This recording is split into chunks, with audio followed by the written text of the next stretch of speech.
Did you know that every year more than 10 million hectares of trees get removed? Well, if you didn't, that's about the same size as Portugal.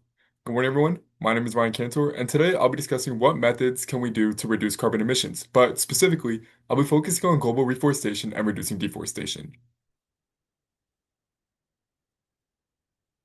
So, to begin with, what is the problem? Well, we know the problem is increased carbon emissions, but really, what is the problem? So, increased carbon emissions, also known as carbon dioxide, cause multiple consequences throughout the Earth. Specifically, they cause consequences through climate change. Now, they cause consequences such as rising of sea levels, rising of temperatures, and extreme weather effects, which are now claimed about 90% weather climate related, according to the US NOAA. And as you can see on this graph, we can see that as population increases, so do carbon emissions because now there's more of a need on resources which humans use that cause increased carbon emissions. So moving forward, what is the solution? So specifically, I will be discussing global reforestation, and global reforestation is the practice of intentionally regenerating previously forested land to compensate due to ecological loss. Now, how might it be beneficial? Well, trees are beneficial because they help sequester carbon dioxide, and by sequester, it means that they take in more than they output. They're also beneficial because they regulate temperature and humidity, and they also act as storm breakers against storms because of how big they are, it causes them to block off storm damage and it protects our ecological foundations. Now, I'll be discussing how can they help environmentally and ethically. So, moving on, environmentally, broadleaf trees such as cedar trees, pine trees, and mahogany oak trees can sequester up to 769 pounds of carbon dioxide yearly. Now, because we have these trees, and if we continue to plant trees, also known as afforestation, it allows more opportunities for biodiversity expansion. Now, how might biodiversity expansion help? Well, biodiversity expansion doesn't specifically mean just making more trees, but it also means that we're having more plants. And plants also sequester carbon dioxide, thus benefiting to reducing carbon emissions, thus climate change.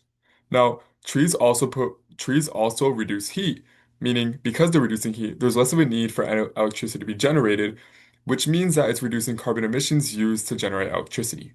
Now, moving on, ethically, deforestation kind of raises the question of do we deserve custodianship of biodiversity? And what that means is do we deserve the right to make actions which influence our environment?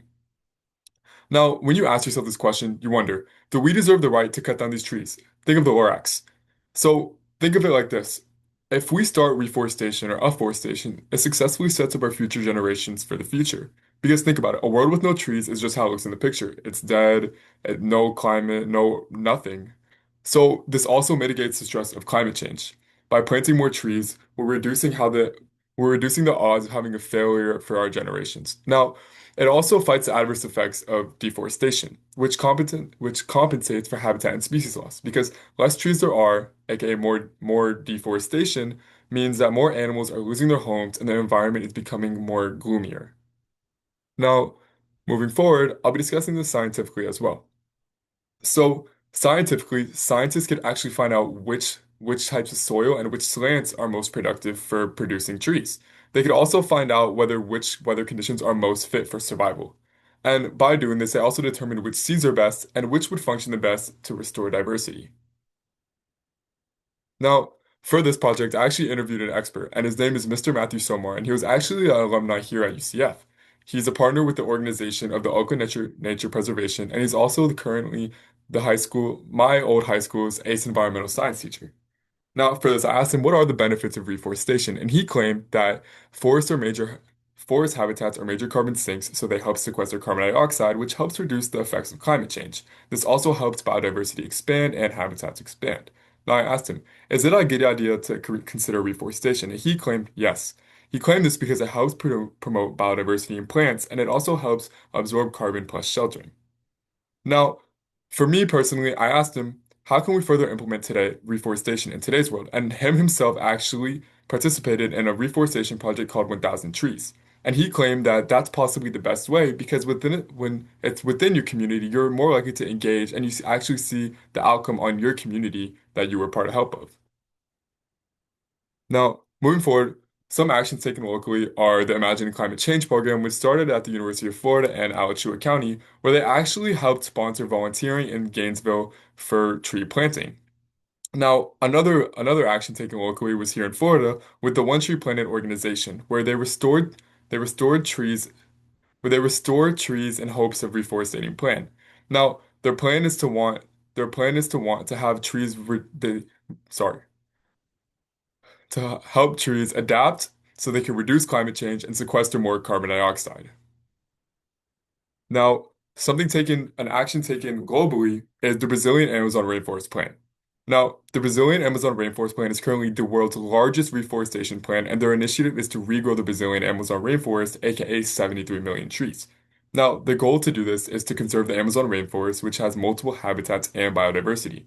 Now, so far, 20% of the project is complete, and they hope to have 30% complete by the year 2030, which is claimed by the United Nations.